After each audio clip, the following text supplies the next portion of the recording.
रब करीम फरमाता है, जब मेरा बंदा हाथ उठाता है ना तो मुझे हया आती है कि मैं खाली कैसे लौटा दूं इसके।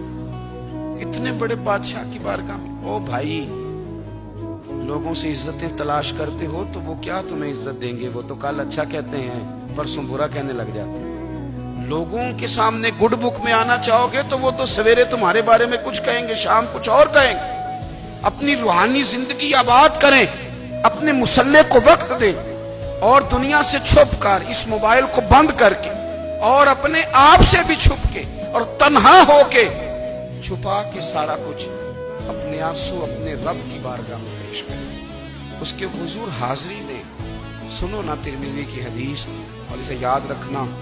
नबी पाक अलैहिस्सलाम ने फरमाया, अपने दुख लोगों के सामने ना बयान करो, सेठों नवाबों को ना बताते फिर, दुनियादारों के सामने जाके ना रोना कि मैं तकलीफ में हूं।